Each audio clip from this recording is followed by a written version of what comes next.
श्री कृष्ण को अपने जीवन में कितने श्राप मिले?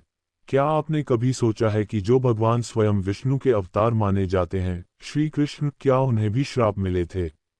क्या एक ऐसा चरित्र जो प्रेम, नीति और धर्म का प्रतीक माना जाता है, उसे भी किसी के श्राप का सामना करना पड़ा होगा?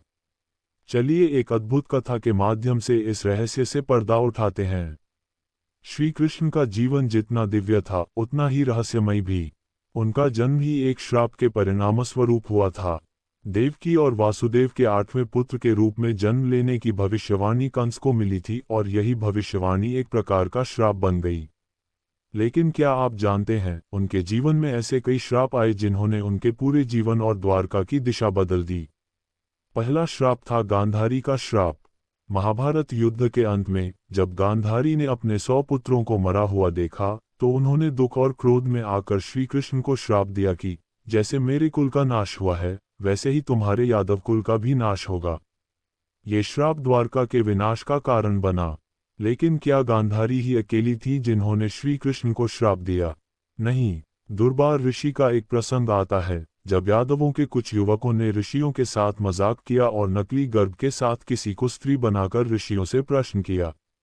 ऋषियों ने इस अनादर से क्रोधित होकर श्राप दिया कि जिस गर्भ का तुम मजाक उड़ा रहे हो, वही तुम्हारे कुल का अंत करेगा।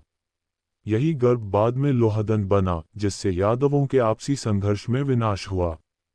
और फिर आता है एक और रहस्यमयी श्राप, भृगु पुत्र की पत्नी का श्राप, जिसे श्री कृष्ण ने अनजाने में मार दिया था। उसके पति ने श्री कृष्ण को श्राप दिया कि तुम्हारी मृत्यु जंगल में अकेले एक तीर से होगी। और यही हुआ जब जरा नामक बहेलिये ने श्री कृष्ण को पद्मासन में बैठे हुए हिरण समझकर तीर चला दिया। अब आप सोच रहे होंगे, क्या ये सब श्राप भगवान की लीला का हिस्सा थे, या फिर कर्म का चक्र इतना महान है कि स्वयं ईश्वर को भी उससे गुजरना होता है? इन प्रसंगों से यह स्पष्ट होता है कि श्री कृष्ण का जीवन केवल लीलाओं और चमत्कारों से नहीं, बल्कि गहरे संदेशों और कर्मफल की शिक्षा से भी भरा था। उनके जीवन में मिले श्राप केवल दंड नहीं थे, बल्कि उन्हें धर्म, अहंकार और मोह से ऊपर उठकर मानवता को एक नई दिशा दिखाने का साधन भी कहा जा सकता है। क्या आप जानना चाहेंगे कि जरा बहेलिये की श्री कृष्ण से क्या पूर्व जन्म की कथा जुड़ी थी?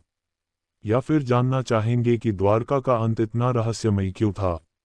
अगर हाँ, तो अगला अध्याय और भी चौंकाने वाला होगा। Thanks for watching. एक सब्सक्राइब करने से दिमाग को छोटी सी खुशी मिलती है, तो देर मत करो, एक क्लिक करो और मजे लो।